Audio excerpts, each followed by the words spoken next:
Major ডালিম নাম শুনেছেন আপনারা? আপনারা হ্যাঁ, ডালিম ছিল না? সেই ডালিম এখনো বেশি আছে। হায় হায় হায় হায় হায় হায় হায় হায়।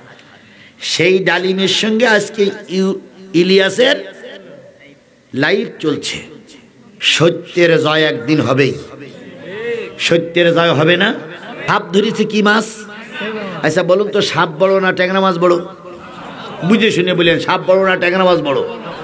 4 হাত সাপ, আর ধরিয়েছে 5 আঙুলি 5 ইঞ্চি বা 6 ইঞ্চি ওজনের একটা কি মাছ? এখন বলুন তো, ট্যাংরা মাছের মাথার দিক ধরে না লেজের দিক ধরে? মাথার দিক ধরতে পারে না, কারণ মাথার দিক কি কাটা, ওখানে ধরতে পারে না। যত সাপ যতই শক্তিশালী হোক, ও মাথার দিক ধরতে পারে না, কারণ মাথার দিক কয়টা কাটা? 3টে কাটা, সামনে 2টো, মাঝখানে একটা। এখন সাপ ধরিয়েছে কোন জায়গায়? পিছনে। সাপ কয় হাত? 4 হাত, আর ট্যাংরা মাছ 5 ইঞ্চি।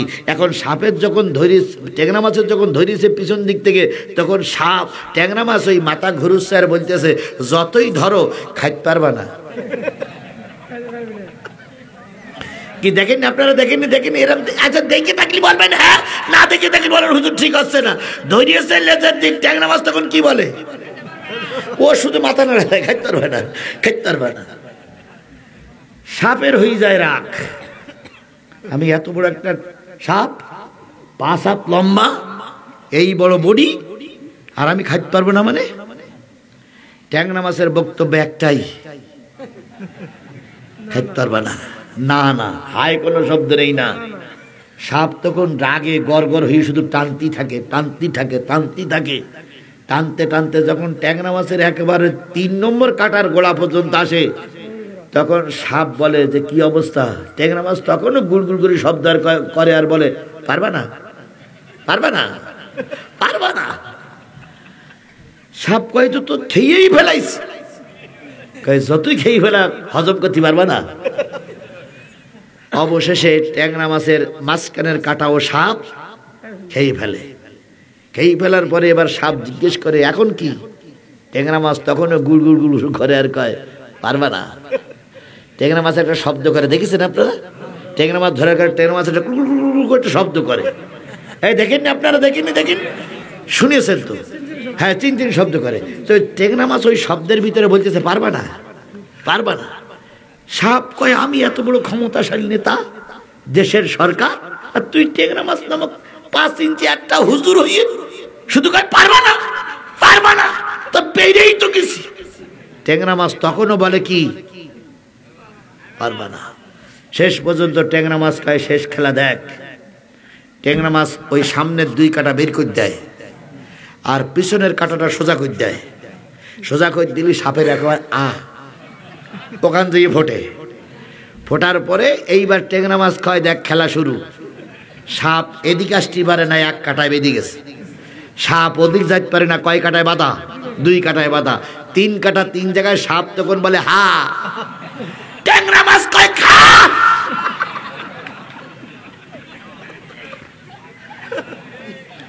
শেষ পর্যন্ত দেখা গেল সপ্তাহখান পরে ট্যাংরা মাছ গালের ভিতরে আছে, সাপ ইন্নালিল্লাহ। যখন আল্লামা সাঈদীর ধরেছিল, তখন আমরা বলেছিলাম খাতি পারবা না, ওরা বলেছিলেন খেয়েই ফেলবে। এখন আল্লামা সাঈদীর মৃত্যুটাই হয়েছে ওদের কাল। কথা বলেন ঠিক না বেঠিক? আল্লামা সাঈদীর পরে যদি অ্যাকশন না নিত, এই সাপ নামক সরকারকে অনতি বিলম্বে চলে যাওয়া লাগতো না। শুধু আলেম ওলামাদের উপর অত্যাচার করার কারণে এরা তাড়াতাড়ি দেশ থেকে বিদায় নিয়েছে। আমরা বলেছিলাম যে খাইতে পারবা না, ওরা তখন শুনিনি। ভালো থাকলে মানুষের কথা, ভালো কথা কাজে লাগে না। কথা বলেন ঠিক না বেঠিক? ভাই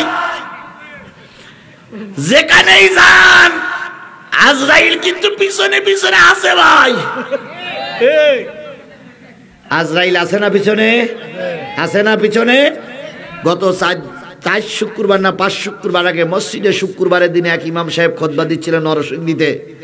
খুতবা দিয়ে বাংলা খুতবা শেষ, আরবি খুতবা দেবেন। দাঁড়িয়ে বললেন যে ভাই, যাদের যাদের সুন্নত পড়া হয়নি সুন্নত পড়িয়ে নেন। এই শব্দটা বলল, মাথায় একটা চক্কর দিয়ে মসজিদে দড়াম দিয়ে পড়ে গেল। ওই যে পড়লো আর সোজা হয়নি, ওখানেই তার মৃত্যু হয়ে গেছে। তার মৃত্যুটা ভালো, কিন্তু ওই রকম মৃত্যু আমাদের হতে পারে কি পারে না? আপনাদের এই রাস্তায় কোনোদিন কাউকে কি অ্যাক্সিডেন্ট করে মরতে দেখেননি? এই রাস্তায় কালাই আর জয়পুরহাটের রাস্তায় কাউকে অ্যাক্সিডেন্ট করে মরতে দেখেননি? আচ্ছা বলুন তো, ওই লোকটা কি বাড়ির থেকে মরার নিয়েতে রাস্তায় গিয়েছিল? লাশ হয়ে ফিরে আসলো। তাহলে ওই লোকটার আল্লাহর কাছে কৈফিয়ত দেওয়া লাগবে। আমরা কোরআনের মাহফিল করছি, দোয়া করার একটা পরিবেশ। আপনি যদি চলে যান, আর আল্লাহ না করুক, আল্লাহ না করুক, আল্লাহ আপনাকে সুস্থ রাখুক, যদি যাওয়ার পথে আপনার মৃত্যু হয়ে যায়, আল্লাহর কসম রসুলের কাছে মুখ দেখানো যাবে না। এই জন্য ভাই আমি তো সবাই বেঁধেই দিয়েছি, কর্তৃপক্ষ আমাকে সবাই বেঁধে দিয়েছে। আমি আপনার সময়ের পরে গুরুত্ব দিয়েই 6টা আয়াতের ভিতরে 4টা আয়াত বাদ দিয়েছি, 2টা আয়াতের আলোচনা করছি। এরপরেও যদি আপনারা সময় না দেন, মৃত্যু হবেই। দুনিয়ার সব থেকে বাঁচা যায়, মৃত্যু থেকে বাঁচা যায় না। এই জন্য মৃত্যুর ভয়ে আর মাত্র 20টা মিনিট, 40 হয়ে গেছে, আর 20টা মিনিট বসুন, হয়ে যাবে। আমার ভাইয়েরা, কারুন মুসার কাছে দিয়ে কিছু ধান ভিক্ষা চাইলো। মুসা আলাইহিস সালামের কাছে ছিল পরশ পাথর। পরশ পাথরের সঙ্গে লোহা ঠেকাইলে কি হয়ে যায়? পরশ পাথরের সঙ্গে লোহা যদি ঠেকানো হয় কি হয়ে যায়? সোনা হয়ে যায়। মুসা আলাইহিস সালাম বলেন, আয় কারুন, বড় অভাবী তুই, বড় সংসারে না খাও, আমার বোনটাও না খেয়ে থাকে, আমি তোর বড় শালক, আমি তোর বড় কুটুম, আমি তোর বড় ভাই, এটা মেনে নিতে পারি না, কিছু লক করে নিয়ে আয়। লোহা নিয়ে আসে, পরশ পাথর ছোঁয়া দেয়, কি হয়ে যায়? সোনা হয়ে যায়। সোনাগুলো দেয়। আর ওই কারুন চিন্তা করে, মুসা আলাইহিস সালাম কার সঙ্গে ঠেকাইলে সোনা হয়, এটা তো আমার দেখা দরকার। পরের দিন এসে ওই সপুরা কারুনের বোন, মুসার বোন, কারুনের স্ত্রী 2 জন, আর কারুন আর কারুনের স্ত্রী এসে খুব ছলে বলে কলে কৌশলে ওই পরশ পাথরটা চুরি করে নিয়ে গেছে। কারণ তার টার্গেট সে কি হবে? নেতা হবে, ধনী হবে, দেশের রাষ্ট্রপতি হবে। তাই সে পরশ পাথরটা কি করেছে? বিভিন্ন জায়গা থেকে লয় এক জায়গায় করে ঠেকায় আর শোনা হয়, ঠেকায় আর শোনা হয়, ঠেকায় আর শোনা হয়। এখন কারুন কোটি কোটি টাকার মালিক। এক সময় ঘর বাঁধা জায়গা ছিল না, এক সময় জুতোর ফিতে কেনা পয়সা ছিল না, গাড়ি বাড়ি ছিল না। এখন কারুন কোটি কোটি টাকার মালিক। এই কালাইতে অনেক লোক রাতারাতি কোটি টাকার মালিক হয়ে গেছে। এই গ্রামে আছে না, এই মাহফিলের পাশেই আছে।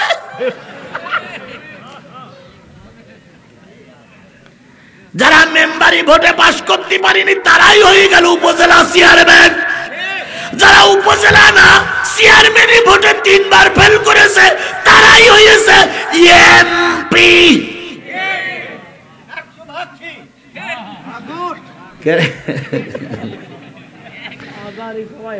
কেরাম জনপ্রিয়তা আছে, এখন একটু নির্বাচনে এসে দেখাই দাও।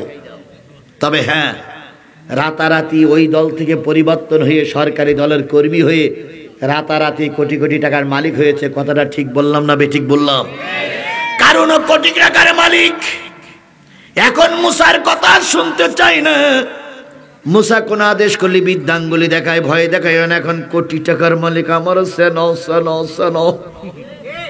এখনো কিছু লোক এই এলাকায় আসে, খবরদার আমার সঙ্গে ডাঙ্গা দিতে আসবি না, একেবারে কিয়ামত করি ফেলবো। কিন্তু একটা জিনিস মনে রাখো বন্ধু, যত টাকার মালিক তুমি হও না কেন, 3 বার বমি আর 4 বার যদি পাতলা পায়খানা হয়, তোমার টাকা পয়সা কোনো কাজে লাগবে না। কারণ এবার চিন্তা করে আমি ধনী, আমি রাষ্ট্র গঠন করবো, আমি দেশের সরকার হব।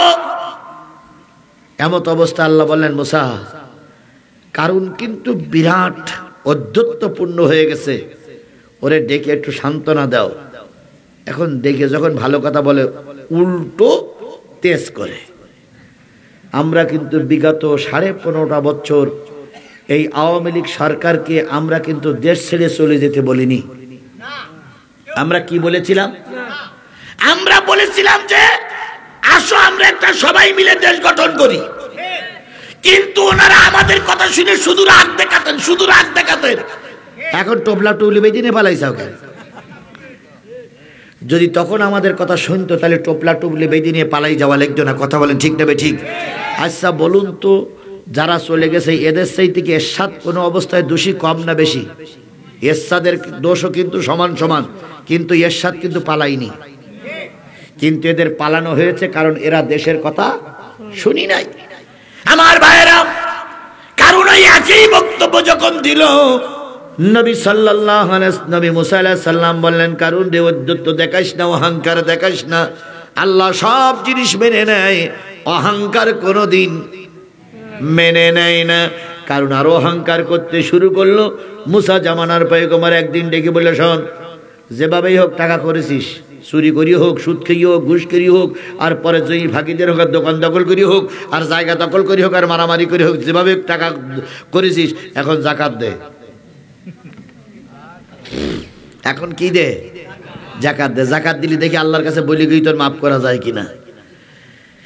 কারণ বলতেছে, ভাই জাকাত দিলি কি আল্লাহ মাফ করে দেবে? কই দেবে কিনা শেষ উপারে সেই পরে করবো, তুই জাকাতটা তো দে। তো কারণ মাথা একটু নিচে করে বলতে, কত টাকা জাকাত দিতে হবে বলে মনে হয়? মুসা আলাইহিস সালাম বলতেছে, আমার ধারণা তোর যে টাকা আছে অর্ধেক জাকাত দেওয়া লাগবে। কারণ খেবে বলতেছে, টাকা তো আয় করা লাগে না, শুধু ফতোয়া দিতে পারলি বেঁচে যাও। এত কষ্ট করে আয় করলাম আর এখন অর্ধেক জাকাত দাও। আল্লাহরে বলো আমি এত টাকা জাকাত দিতে পারো না, পারলি আল্লাহ আদায় করে নেক। হায় রে আল্লাহ, ক্ষমতা, সম্পদ, শক্তি মানুষকে কত দূর নিয়ে যায়। হযরত মুসা আলাইহিস সালাম বললেন, কি করলি তুই আদায় করবি? কই আল্লাহরে বলো দেখি, আল্লাহ কমাই দেখ। মুসা আলাইহিস সালাম তুর পাহাড়ে যাই বলছে, আল্লাহ ওর সঙ্গে কথাবার্তা বলি যা বুঝলাম, জাকাত দেবেন, একটু কমাই দেন। আল্লাহ বললেন, ঠিক আছে, তোমার সুপারিশ মঞ্জুর, 4 ভাগের 1 ভাগ। 60 টাকা থাকলে কয় টাকা জাকাত দিতে হবে? 1 টাকা। মুসা আলাইহিস সালাম বলতেছে, এবার মনে একটু মন নরম হতে পারে। এসে বলতে, ভাই রে, আল্লাহ তোর পরে দয়া করিস। তো বলতে, কি দয়া করিস? কয় বলিছে আল্লাহ বলেছে 4 ভাগের 1 ভাগ। কারণ বলতেছে, তুমি আমার কত টাকা তা জানো? কত কোটি টাকার মালিক আমি তা তুমি জানো? আমার যে অর্থ আছে সেই অর্থের বাক্স আছে, সেই বাক্সে তালা মারা আছে। ওই তালার যে চাবি আছে, ওই চাবি বহন করতে গিয়ে আমার পিছনে 70টা উট আছে। চাবি বহন করতে গিয়ে কতটা উট আছে? 70টি উট। আচ্ছা, 70টা উটির পিটি হইল ওই বাক্সের তালা মারা। তালা মারার পরে চাবি 70টা উট বহন যদি করে, তাহলে তালা বড় না চাবি বড়? তালা বড়। তাহলে 70টা উট লাগে যদি চাবি বইতে, তাহলে তালা বইতে কটায় উট লাগবে? এবার বলুন তো, ওই তালা বড় না ওই বাক্স বড়? তাহলে বাক্স বহন করতে কটা উট লাগবে? তাহলে ওই লোক অহংকার করবে না, থেকে শেখ হাসিনা রহমাতুল্লাহ আলাইহি অহংকার করবে? অহংকার তো ওরাই করবে,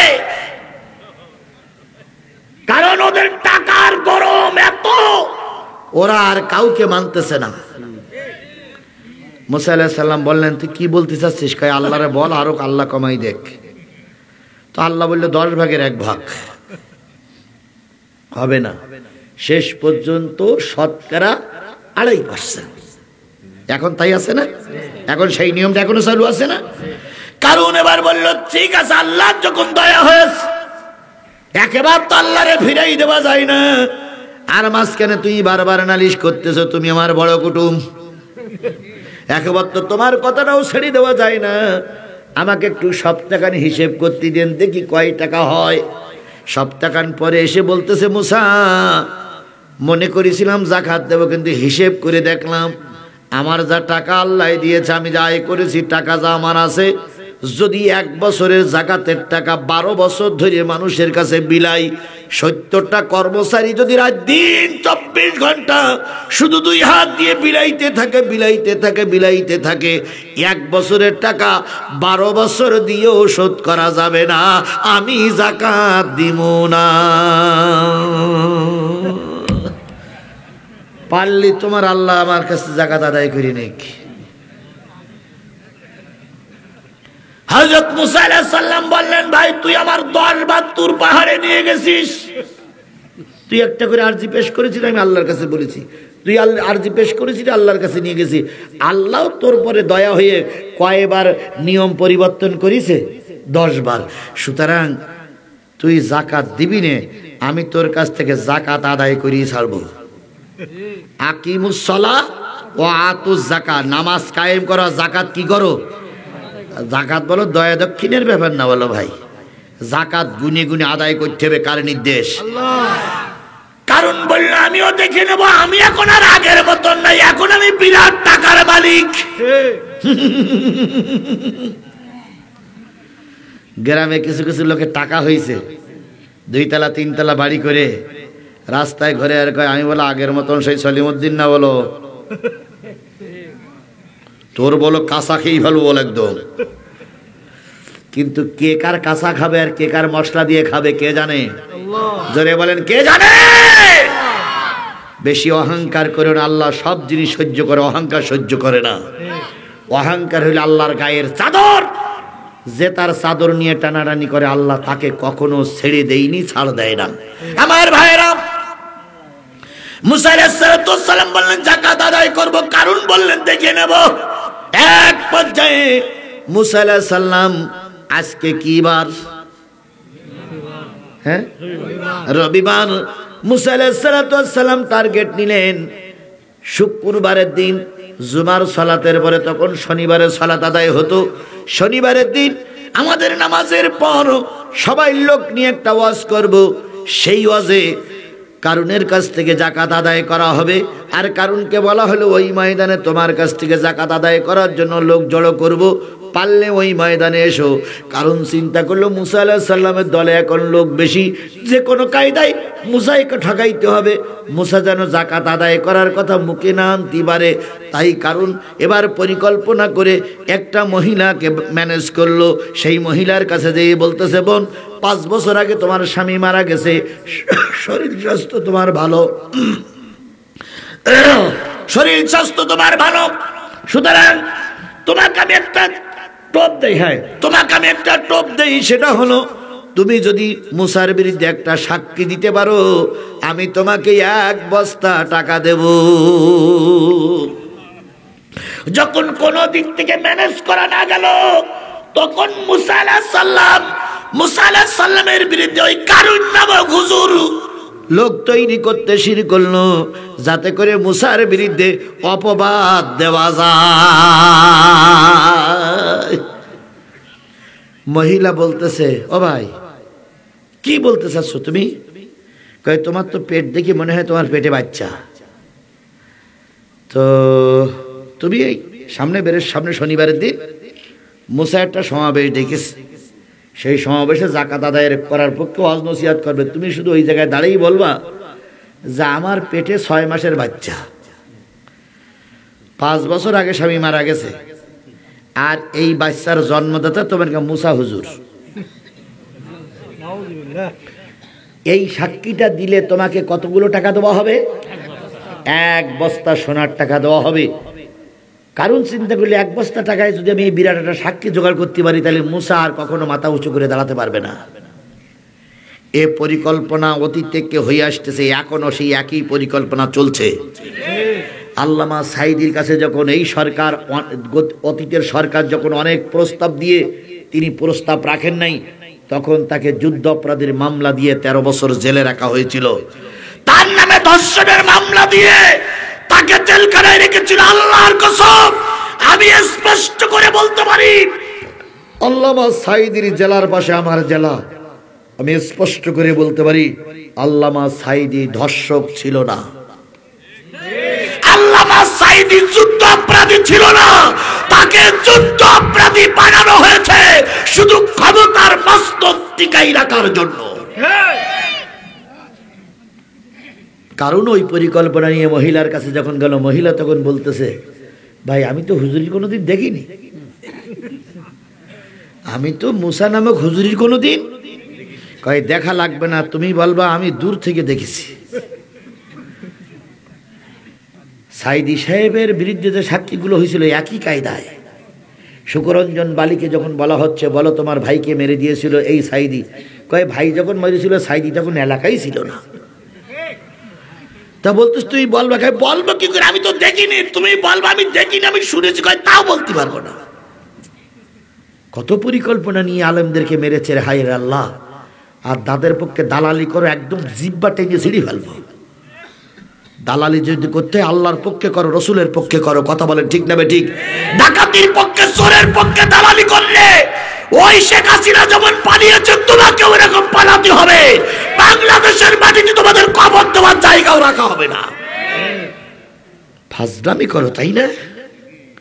ফাজলামির দিন শেষ, কোরআনওয়ালার বাংলাদেশ। কথা বলেন, ফাজলামির দিন শেষ, কোরআনওয়ালার বাংলাদেশ। ফাজলামি করবো, ভারতে যাও, তোমার ম্যাডাম যেখানে আছে ওখান দিয়ে ফাজলামি করো। এদেশে কাউকে আর মাথা উঁচু করে ফাজলামি করতে দেওয়া হবে না। আল্লাহ আমাদের হেফাজত করুক। তখন মহিলা বলতে, আমি দেখিনি। কয় দেখা লাগবে না, তুমি শুধু সাক্ষী দেবো। সাক্ষী দেবো, আমি তো দেখিনি। জেনা করা তো দূরের কথা, আমার সে কোনোদিন দেখাই হয়নি। কয় দেখা না হলেও তুমি সাক্ষী দেবা। কয় দেখা না হলেও সাক্ষী দেবো কি করে? কয় 1 বস্তা টাকা ভেবি দেখো। মহিলা রাজি হয় না। শেষ পর্যন্ত বলে, আমার কি করতে হবে? কয় আগামী শনিবারে মুসা আলাইহিস সালাম ভাষণ দেবে, ওই জায়গায় যেই তুমি দাঁড়াই থাকবা, যা বলতে আমি বলবো, তুমি শুধু একটু দাঁড়াবা, তোমার পেটটা যেন একটু উঁচু দেখা যায়, আর কিচ্ছু করা লাগবে না। সূরা কাসাস আজকে বাড়ি যেয়ে পড়বেন, কারণের নাম ধরে ওখানে আলোচনা করা হয়েছে। আমার ভাইয়েরা, মহিলা রাজি হলো কয় বস্তা টাকার বিনিময়ে? মহিলা ময়দানে আসলো, হাজার হাজার মানুষের সামনে মুসা আলাইহিস সালাম বক্তৃতা দিচ্ছে। 2টা পয়েন্টের পরে একটা পয়েন্ট হচ্ছে আতুস যাকাত, যাকাত দাও, যাকাত আদায় করো। যাকাতের পর্ব শেষ। এবার মুসা আলাইহিস সালাম জেনার পর্ব নিয়ে আলোচনা করতেছে। ভাই জেনা করো না, জেনার ধারা কাছে যেও না, জেনাকারীকে আল্লাহ মাফ করে না। জেনার হজ যখন করতেছিল, কারণ তখন লাভ মেরে মঞ্চে এসে বলতে, হুজুর 1.5 ঘন্টা ধরে ওয়াজ করতেছেন, আমি চুপ করে শুনতেছি, কিছুই বলতেছি না, চুপ করেই শুনতেছি, আমি ওটা ফাঁক পাচ্ছি না আপনার ধরার। এখন আপনি তো জেনা ওয়াজ করতেছেন না? হ্যাঁ, তো যদি আপনি জেনা করেন? মুসা আলাইহিস সালাম বলতেছে, আমি একজন পুরুষ বিবাহিত, যদি আমি জেনা করি আমাকে বুক পর্যন্ত পুঁতে 101টা পাথর মেরে মারতে হবে, মেরে ফেলতে হবে। এটা হলো কার নির্দেশ? আল্লাহ। এবার কারণ বলতেছে, কই সেই মহিলা, কই সেই মহিলা, কই সেই মহিলা? ফটো সব বলো কারণের পরিকল্পিত। কি বোঝেন তো, বোঝেন তো, বোঝেন তো, সব তো ক্লিয়ার করতে হবে। তা কি এতদিন কি বুঝলেন আপনারা? সব যদি আমার ক্লিয়ার করতে হয়, তাহলে এদেশে আছেন কি করতে? ইন্ডিয়া চলে যান আপনি। কিছু লোক যাবে আর কয়, হুজুর সব বললো তো, এটা তো ক্লিয়ার করে বললো না। আর কি ক্লিয়ার করি বলবো আমি? মহাজালা। মুসা আলাইহিস সালাম বলতে, কই সেই মহিলা, কই সেই মহিলা, কই সেই মহিলা? মহিলা ওঠে না, দিলে একটা ভয় আছে। কিছু সামসা মহিলার হাত ধরে উঁচু করে বলতে, হুজুর নেতা এই সেই। হ্যাঁ, মঞ্চে যারা বসে আছেন দেখেন তো, এই মহিলার পেটে বাচ্চা বাচ্চা মনে হচ্ছে না? এই চাদরটা একটু সরব, চাদরটা শুয়ে দেখা গেল ভুঁড়িটা একটু মোটা মোটা। তখন বলতেছে, তোমার স্বামী মারা গেছে কয় বছর? কয় 5 বছর। কারণ তখন নিজেই বলছে, 5 বছর আগে যার স্বামী মরে যায় সে মা হয় কি করে? আমি গতকালকে এই মহিলার কাছে শুনে আসছি, এই হুজুর হইল ওই সন্তানের জন্মদাতা। ও ভাই, নাউজুবিল্লাহটা বললেন, কিন্তু একবার হিসেব করে দেখেছেন, নবীরে ডাউন করতে গিয়ে ওই জাতিরা নবীর বিরুদ্ধে অপবাদ দিয়েছিল। কারণ কি মুসলমান ছিল না? ছিল না। কারণ মুসলমান ছিল। কারণ ছিল মুসা আলাইহিস সালাম আপন ভগ্নিপতি। কারণ ছিল তাওরাত কিতাবের হাফেজ। কারণ ছিল টুপিওয়ালা। সেই টুপিওয়ালা যদি মুসার বিরুদ্ধে সাক্ষী দিয়ে মুসাকে ডাউন করার পরিকল্পনা করতে পারে, সেই কারণের রক্তে জন্ম নেওয়া আওয়ামী লীগের উত্তরসূরিরা তারাই সাইদির বিরুদ্ধে অপবাদ দিয়ে সাইদিকে মুসার মতন অপমান করতে চেয়েছিল। কথা বলেন, কথা বলেন, কথা বলেন। সুতরাং আজকে দালালি করো, দালালি বাদ দাও। যদি দালালি করতে হয়, আল্লাহ এবং রাসূলের দালালি করো। মুসা আলাইহিস সালাম এবার আকাশের দিকে তাকাই বলতেছে, আল্লাহ, এখনো কি ধৈর্য ধারণ করা লাগবে? মুসা আলাইহিস সালাম তোতলা মানুষ ছিলেন না একটু? এখনো কি ধৈর্য ধারণ করা লাগবে? আল্লাহ কয় মুসা, ধৈর্যশীলদের আল্লাহ ইন্নাল্লাহা মাআস সাবিরিন, আল্লাহ ধৈর্যশীলদের সঙ্গেই থাকে।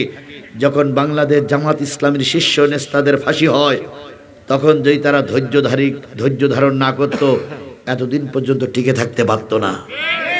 বিএনপির খালেদা জিয়া, তারেক রহমানের পরে যে মামলাগুলো চাপানো হয়েছিল, বিএনপি যদি ধৈর্য ধারণ করে না থাকতো, বিএনপির অস্তিত্ব বাংলাদেশে থাকতো না। এই জন্য বিপদে পড়ে যারা ধৈর্য ধারণ করে, তারাই হলো প্রকৃত বুদ্ধিমান, চালাক। আল্লাহ রাব্বুল আলামিন বললেন মুসা, এখনো ধৈর্য ধারণ করা লাগবে। কয় আল্লাহ একটা নারী এনে সামনে বলতেছে আমি নাকি তার সঙ্গে ফুটুস ফাটাস করেছি, আর তুমি এখনো বলতেছ ধৈর্য ধারণ করা লাগবে। আল্লাহ কয় মুসা রে, তোর খেলা শেষ, আমার খেলা শুরু। তোর চেষ্টা শেষ, এবার শুরু হবে কার খেলা? আল্লাহর খেলা। কিভাবে খেলবেন আল্লাহ? জিবরিল আমিনকে বললেন, জিবরিল যাও যাও, যাই আমার মুসারে বলো, যারে যা বলবে সে তাই শুনবে। শুধু এতটুকু বলুক, এতটুকু বলুক, এতটুকু বলুক, কার দ্বারা কি সাহায্য সে নিতে চায়। মুসা আলাইহিস সালামের সামনে জিবরিল আসলেন। জিবরিল এসে বললেন, ও মুসা, তুমি যারে যা বলবা সে তাই শুনবে। এবার মুসা আলাইহিস সালাম চিন্তা করছে, কিছু একটা করতে গেলে একটা প্রমাণ পাওয়া লাগতে পারে। মুসা আলাইহিস সালামের কানে কানে জিবরিল কয়, ওই মহিলার বলো কত টাকা খাইছো? মহিলার বলো কত টাকা খাইছো? মহিলা বলতেছে, আমি টাকা খাইলাম, তা আপনি কি করে জানলেন? মুসা আলাইহিস সালাম বলতেছে, বোন, তুমি যা করতেছো সব আল্লাহ আমারে জানাচ্ছে। কালকে রাত্রি এই কারণ তোমার বাড়ি যাইনি, যে তোমার ঘুম থেকে ডাকাইনি, হ্যাঁ, তোমার এক বস্তা টাকা দেয়নি।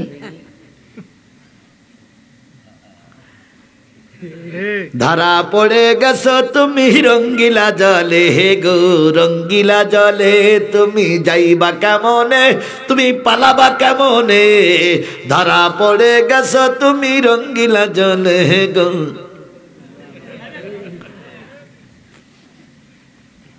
মহিলা চুপ।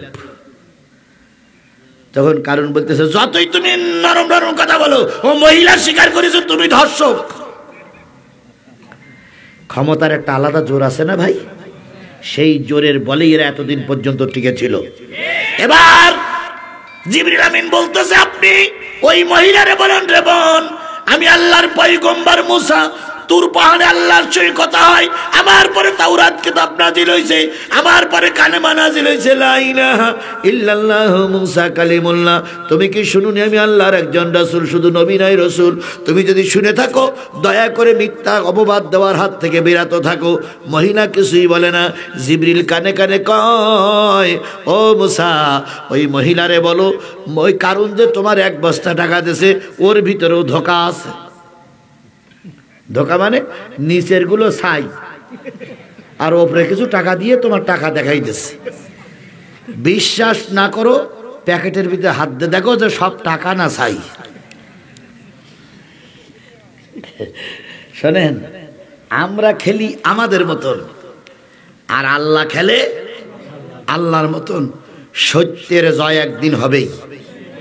সত্যের জয় হবে না? বলুন তো, আমাদের জনাব মুজিবুর রহমানকে হত্যা করেছিল যে কয়জন, তার ভিতরে একজন ছিল মেজর ডালিম। নাম শুনেছেন আপনারা? হ্যাঁ, ডালিম ছিল না? সেই ডালিম এখনো বেশি আছে। হায় হায় হায় হায় হায় হায় হায় হায়। সেই ডালিমের সঙ্গে আজকে ইলিয়াসের লাইভ চলছে। সেই লাইভে 10 লক্ষ না 7 লক্ষ মানুষ দেখে ওই ডালিমের সাপোর্ট নিচ্ছে। তার মানে এই 7 লক্ষ মানুষও মুজিবারের শত্রু। তাহলে সত্য কখনো ঢাকা রাখা যায় না। কথা বলেন ঠিক না বেঠিক? ইলিয়াসের লাইভ মানে এতক্ষণ শেষ হয়ে গেছে, লাইভ চলছিল, আমি সেইটা দেখে আসলাম। 7 লক্ষ 6 লক্ষ 7 লক্ষ মানুষ ওই লাইভে অংশগ্রহণ করেছে। তাহলে বুঝে দেখুন যে এদের বিরুদ্ধে কথা বললে কত মানুষ সচেতন হয়, কত মানুষ সতর্ক হয়।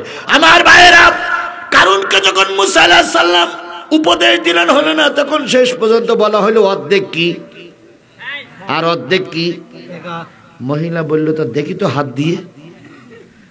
দিয়ে দেখো ওপরে কিছু টাকা আর নিচে সব কি। মহিলা তখন বলতেছে হুজুর আমি এখন কুলের কথা খুলিয়ে বলবো, আমি আর মিথ্যা বলবো না। আমি এখন বলতেছি হুজুর ওই কারণ গতকালকে আমার বাড়ি দিয়ে আপনার বিরুদ্ধে অনেক অপবাদ দিল, আমি যখন মেনে নেই তখন টাকার লোভ দেখাইছে। 1 বস্তার যখন অর্ধেক দেশে আর অর্ধেক যখন চাই। হুজুর শুনুন, আপনার সঙ্গে জীবনে আমার কোনোদিন দেখা হয়নি, ই আমাকে মিথ্যা অপবাদ দিয়েছে, আমার পেটে সন্তান নেই। হুজুর আমার শরীর স্বাস্থ্য ভালো, তাই সন্তান দেখা যায়, কিন্তু আমার পেটে সন্তান না। ওই কারণ আমাকে টাকার লোভ দেখাইছে, টাকার লোভ দেখে আমাকে এই পর্যন্ত নিয়ে আসছে। এবার মুসা আলাইহিস সালাম বলতে আল্লাহ এখন কি করব? আল্লাহ প্রমাণ তো পাওয়া গেল, এখন কি করব? জিবরিল বলতেছে আপনি যারে যা বলবেন সে তাই শুনবে। মুসা আলাইহিস সালাম বলেন মাটি রে ধর, এই কারুনের ধর মাটি কারুনের। কোন সূরায় পাবেন? সূরা কাসাস। আজকে যে তাফসীর দেখবেন, বিভিন্ন তাফসীর বাড়ি আছে, তাফসীরটা দেখবেন কারুনের নাম ধরে আল্লাহ পাক উল্লেখ করে দিয়েছে। ধর মাটি কারুনের ধর, হাঁটু পর্যন্ত কারুনের মাটির ভিতরে চলে গেছে। কারুনকে যখন সবাই বলতেছে কেরাম কেরাম হইলো, কার বিপদে ফেলতে গেছিল এখন বিপদ। তখন শেখ হাসিনার বড় ভাই হলো কারুন। কারুন বলতেছে ও রাজনীতি করতে গেলে ওরা অনেক কিছুই হয়, আমার পা বালির ভিতরে চলে গেছে, আমি এখনই হাঁটটি বাড়ি যাব, কিচ্ছু হবে না। ও মৌলবীদের দোয়া ওই রকম দেখা যায়, ওরা ভেলকি লাগায়। মুসা আলাইহিস সালাম বলে ধর মাটি কারুনের ধর। কোমর পর্যন্ত পানি মাটির ভিতরে চলে গেছে। এখন নিচের দিক থেকে যখন টান শুরু করেছে, কারণ তখন বলতেছে মুসা হুজুর মানসির এত রাগ করলি চলে না না না। হুজুর মানুষের এত রাগ হবে কেন? তুমি না নবী মানুষ, এত রাগ করবা কেন? মুসা আলাইহিস সালাম কি রাগ কি সহজে করেছিলেন? যখন বিকল্প আর কোনো পথ ছিল না তখন আল্লাহর কাছে নালিশ করেছিলেন। কথা বলেন ঠিক না বেঠিক? আমি প্রায় উদাহরণটা দিই, সেটা হলো সাপ ধরিয়েছে ট্যাংরা মাছ। কি মাছ? কিসে ধরিয়েছে? সাপ। আচ্ছা আপনাদের এলাকায় যে ট্যাংরা মাছ থাকে, এই এসে 12টা বেশি বেজে গেছে কি কারণের কি অবস্থা হলো বলতে আর 5 মিনিট বলবো? আচ্ছা ঠিক আছে, এই তো লাইন ভালো আছে। সাপ ধরেছে কি মাছ? আচ্ছা বলুন তো, সাপ বড় না ট্যাংরা মাছ বড়? বুঝে শুনে বললেন, সাপ বড় না ট্যাংরা মাছ বড়? 4 হাত সাপ, আর ধরিয়েছে 5 আঙুলি 5 ইঞ্চি বা 6 ইঞ্চি ওজনের একটা কি মাছ? এখন বলুন তো, ট্যাংরা মাছের মাথার দিক ধরে না লেজের দিক ধরে? মাথার দিক ধরতে পারে না, কারণ মাথার দিক কি কাটা, ওখানে ধরতে পারে না। যত সাপ যতই শক্তিশালী হোক ও মাথার দিক ধরতে পারে না, কারণ মাথার দিক কয়টা কাটা? 3টে কাটা, সামনে 2টো মাঝখানে 1টা। এখন সাপ ধরিয়েছে কোন জায়গায়? পিছনে। সাপ কয় হাত? 4 হাত, আর ট্যাংরা মাছ 5 ইঞ্চি। এখন সাপের যখন ট্যাংরা মাছের যখন ধরিয়েছে পিছন দিক থেকে, তখন সাপ ট্যাংরা মাছ ওই মাথা ঘুরুচ্ছে আর বলতেছে যতই ধরো খাইতে পারবা না। কি দেখেননি আপনারা? দেখেননি এরকম? আচ্ছা দেখে থাকলে বলবেন হ্যাঁ, না দেখে থাকলে বলেন হুজুর ঠিক হচ্ছে না। ধরিয়েছে লেজের দিক, ট্যাংরা মাছ তখন কি বলে? ও শুধু মাথা না খাইতে পারবে না। সাপের হয়ে যায় রাগ, আমি এত বড় একটা সাপ, 5 হাত লম্বা, এই বড় বডি, আর আমি খাইতে পারবো না মানে? ট্যাংরা মাছের বক্তব্য একটাই, খাইতে পারবা না। না না, হায় কোনো শব্দ নেই না। সাপ তখন রাগে গড়গড় হয়ে শুধু টানতেই থাকে, টানতেই থাকে, টানতেই থাকে। টানতে টানতে যখন ট্যাংরা মাছের একেবারে 3 নম্বর কাটার গোড়া পর্যন্ত আসে, তখন সাপ বলে যে কি অবস্থা। ট্যাংরা মাছ তখনও গুড়গুড় করে শব্দ করে আর বলে পারবা না, পারবা না, পারবা না। সাপ কয় তো খেয়েই ফেলাইস। যতই খেয়ে ফেলা হজম করতে পারবা না। অবশেষে ট্যাংরা মাছের মাঝখানের কাটা ও সাপ খেয়ে ফেলে। খেয়ে ফেলার পরে এবার সাপ জিজ্ঞেস করে এখন কি। ট্যাংরা মাছ তখনও গুড়গুড় গুড় করে আর কয় পারবা না। ট্যাংরা মাছ একটা শব্দ করে, দেখেছেন আপনারা? ট্যাংরা মাছ ধরার কারণে ট্যাংরা মাছ একটা গুড়গুড় একটা শব্দ করে। এই দেখেননি আপনারা? দেখেননি? শুনেছেন তো? হ্যাঁ, চিনচিন শব্দ করে। তো ট্যাংরা মাছ ওই শব্দের ভিতরে বলতেছে পারবা না, পারবা না। সাপ কয় আমি এত বড় ক্ষমতাশালী নেতা, দেশের সরকার, আর তুই ট্যাংরা মাছ নামক 5 ইঞ্চি একটা হুজুর হইয়ে শুধু কয় পারবা না, পারবা না। তা বেরিয়েই তো গেছি। ট্যাংরা মাছ তখনও বলে কি পারবা না। শেষ পর্যন্ত ট্যাংরা মাছ কয় শেষ খেলা দেখ।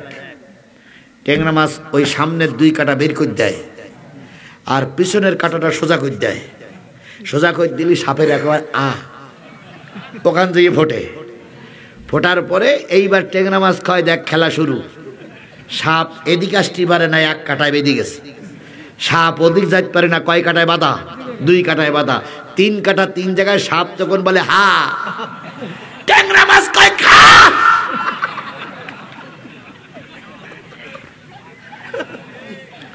শেষ পর্যন্ত দেখা গেল সপ্তাহখান পরে ট্যাংরা মাছ গালের ভিতরে আছে, সাপ ইন্নালিল্লাহ। যখন আল্লামা সাঈদীর ধরেছিল তখন আমরা বলেছিলাম খাতি পারবা না, ওরা বলেছিলেন খেয়েই ফেলবে। এখন আল্লামা সাঈদীর মৃত্যুটাই হয়েছে ওদের কাল। কথা বলেন ঠিক না বেঠিক? আল্লামা সাঈদীর পরে যদি অ্যাকশন না নিত, এই সাপ নামক সরকারকে অনতি বিলম্বে চলে যাওয়া লাগতো না। শুধু আলেম ওলামাদের উপর অত্যাচার করার কারণে এরা তাড়াতাড়ি দেশ থেকে বিদায় নিয়েছে। আমরা বলেছিলাম যে খাইতে পারবা না, ওরা তখন শুনিনি। ভালো থাকলে মানুষের কথা, ভালো কথা কাজে লাগে না। কথা বলেন ঠিক না বেঠিক? আমার ভাইয়েরা, মুসা আলাইহিস সালাম বললেন ধর মাটি কারুনের ধর। কোন পর্যন্ত? কোমর পর্যন্ত।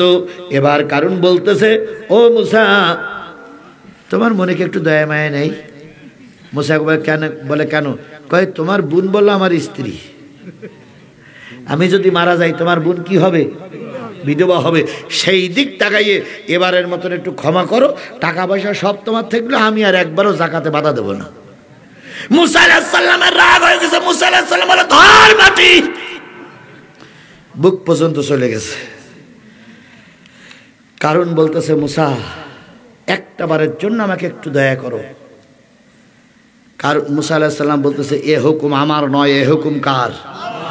যদি পারো আল্লাহর কাছে ক্ষমা চাও। যেই না বলিস আল্লাহর কাছে ক্ষমা চাও, আল্লাহ বলতেছে মাটি আর দেরি করিস না, সম্পূর্ণটা গিলে ফেল।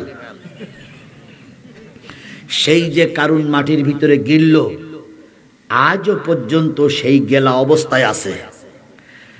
এবার আবু হুরায়রা হাদিসটা বর্ণনা করতে গিয়ে বলতেছি ইয়া রাসূলুল্লাহ, এই কারণ কি বাহির হবে না? মুসা আলাইহিস সালামের এই বদদোয়ার কারণ কি বাহির হবে না? আল্লাহ নবী বলেন হ্যাঁ বাহির হবে কিয়ামতের দিন, যেদিন মুসা আলাইহিস সালাম দোয়া ফিরাই নেবে। আজকে হুজুরদের কারণেই এই কারণের উত্তরসূরিদের এই পরিণতি হয়েছে। কথা বলেন ঠিক না বেঠিক?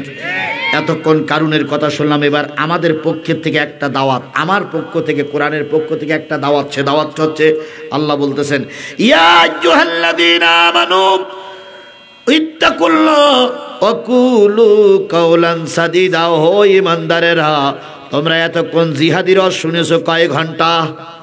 2 ঘন্টা ধরে রস শুনলে। সকলের কাছে আমার আদেশ, কারে ভয় করো? জোরে বলেন কারে ভয় করো? কুলু কাওলান সাদীদা, সঠিক কথা বলো। ইসলিহি লাকুম আমালাকুম, আমল সমূহ পরিবর্তন করে নিয়ে কোরআনের পক্ষে এসো। কিসের পক্ষে? সবাই মিলে বলেন কিসের পক্ষে? ইয়াগফির লাকুম যুনুবাকুম, আমি আল্লাহ বললাম তোমাদের সব গুনাহ মাফ করে দেওয়া হবে। তাহলে কোরআনের পক্ষে আসলে গুনাহ মাফ করবেন। ওয়াদা করেছেন কে? তাহলে আজকের এই বিশাল কাফেলার কাছ থেকে অবদান নিতে পারি যে যতদিন বেঁচে আছি কোরআনের পক্ষে থাকবো। কারা কারা কোরআনের পক্ষে থাকতে রাজি আছেন? দুই হাত উঁচু করে আল্লাহরে দেখান, জোরে একটা তাকবীর দিবেন। নারে তাকবীর, লিল্লাহি তাকবীর। আল কোরআনের আলো, তোমার নেতা আমার নেতা, দুনিয়ার মুসলিম, লিল্লাহি তাকবীর। আমা তৌফিকি ইল্লা বিল্লাহ ওয়া আখিরু দাওয়ানা আলহামদুলিল্লাহি রাব্বিল আলামিন। সবাই আমার সঙ্গে বলুন আস্তাগফিরুল্লাহ রাব্বি মিন কুল্লি জামবে ওয়া আতুবু ইলাইহি লা হাওলা ওয়ালা কুওয়াতা ইল্লা বিল্লাহিল আলিয়্যিল আযীম। আর কারোর কোনো কথা বাকি আছে নাকি? আল্লাহুম্মা আমিন। ربنا ظلمنا أنفسنا وإن لم تغفر لنا وترحمنا لنكونن من الخاسرين ربنا إننا آمنا فاغفر لنا ذنوبنا وقنا عذاب النار رب ارحمهما كما ربياني صغيرا অকুর রব্বির হামহুমা কামা রব্বায়ানি সগীরা। মহিয়ান গরিয়ান সর্বশক্তিমান আল্লাহ, তুমি তোমার কুদরতি নয়নে তাকায় দেখো, হাজার হাজার মুসলমান নারী আর পুরুষদেরকে সঙ্গে করে নিয়ে রাত 12টা বেজে কখন জানি 15 মিনিট হয়ে গেছে। রাত 12টা বেজে 15 মিনিট না, কত রাত 12টা পার হয়ে গেছে। দীর্ঘক্ষণ ধরে ধরে সূরা আহজাবের 2টা আয়াতের পরে ভিত্তি করে, নবীজির বুখারী শরীফের একটা হাদিসের পরে ভিত্তি করে সূরা কাসাস থেকে কিছু আলোচনা করেছি। আলোচনার শেষ করে সবাইকে নিয়ে হাত তুলেছি, আল্লাহ এই মাদ্রাসাকে তুমি কিয়ামত পর্যন্ত কবুল করে নাও। এই মাদ্রাসার যাবতীয় সমস্যা তুমি গায়েব থেকে সমাধান করে দাও। এই মাদ্রাসার মাহফিলকে আল্লাহ তুমি কবুল এবং মঞ্জুর করে নাও। এই মাদ্রাসায় ছাত্ররা যারা পড়তেছে সবাইকে বড় হাফেজ এবং বড় আলেম হিসেবে কবুল করে নাও।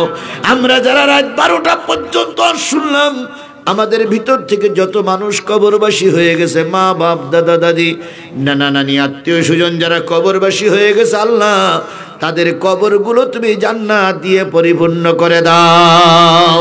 অসুস্থ মা বাপ এখনো যারা বেঁচে আছে তাদের খেদমত করে সন্তুষ্টি অর্জন করার তৌফিক দাও। ঈমান নিয়ে বাপ মাগুলো কবরে যেতে পারে তৌফিক দিয়ে দাও। আল্লাহ তাআলা তোমার দোস্তের খাতিরে আমাদের সকলের দোয়া কবুল করে নাও। এখানে যে যা দান দিল সকল দাতার দানগুলো কবুল করে নাও। কমিটির লোকেরা প্রথম দিকে একটু মনক্ষুণ্ণ হয়েছিলেন, একটু হতাশ হচ্ছিলেন লোকজন কেমন হয়, কিন্তু তুমি গায়েবী রহমত করে অন্তত একটা সম্মানজনক উপস্থিতি দিয়ে দিয়েছো। এই জন্য তোমার শুকরিয়া আদায় করে দোয়া করতেছি, আল্লাহ কিয়ামত পর্যন্ত এই ময়দানের তাফসীর মাহফিলকে আল্লাহ তুমি কবুল করে নাও। এই মাদ্রাসার যাবতীয় সমস্যা তুমি সমাধান করে দিয়ে এই মাদ্রাসার মাহফিলকে আল্লাহ তুমি কবুল করে এই মাদ্রাসার আল্লাহ কিয়ামত পর্যন্ত টিকে থাকার তৌফিক দাও। এই মাহফিল করতে যেই বিদেশের কিছু মানুষ টাকা দিয়েছে, দেশের মানুষ কিছু টাকা দিয়েছে, সকল দাতার দানগুলো কবুল করে নাও। এক বাড়িতে আমরা মেহমান ছিলাম, আল্লাহ তাআলা তিনি অত্যন্ত আন্তরিকতার সহিত আমাদের সঙ্গে মেহমানদারি করেছে। আল্লাহ তুমি তার পরিবারের পরে রহমত নাজিল করো। সভাপতিকে কবুল করো, সেক্রেটারিকে কবুল করো, ক্যাশিয়ারকে কবুল করো, আমার ভাই ইমাম সাহেব হাফেজ সাহেবকে তুমি কবুল করো। এখানে নেতৃবৃন্দ বসে আছে সবাইকে তুমি কবুল করো। সর্বশেষ তোমার কাছে দাবি, আল্লাহ একটা বারের জন্য হলেও আমাদের দেশটারে তুমি কোরআনের দেশ বানায়া দাও। কোরআন দিয়ে আমার সমাজ চলছে, কোরআন দিয়ে দেশ চলছে, কোরআন দিয়ে দেশের মানুষ চলছে, দেখার তৌফিক দাও। আল্লাহ আমাদের সকলকে সুস্থভাবে বাড়ি পৌঁছানোর তৌফিক দিয়ে দাও। নারী পুরুষ সবাই মিলে কোরআনের ছায়াতলে থাকতে পারে তৌফিক দাও। দোস্তের খাতিরে কবুল করে নাও। সুবহানা রাব্বিকা রাব্বিল ইজ্জাতি আম্মা ইয়াসিফুন ওয়া সালামুন আলাল মুরসালিন ওয়ালহামদুলিল্লাহি রাব্বিল আলামিন। আসসালামু আলাইকুম ওয়া রাহমাতুল্লাহি ওয়া বারাকাতুহু।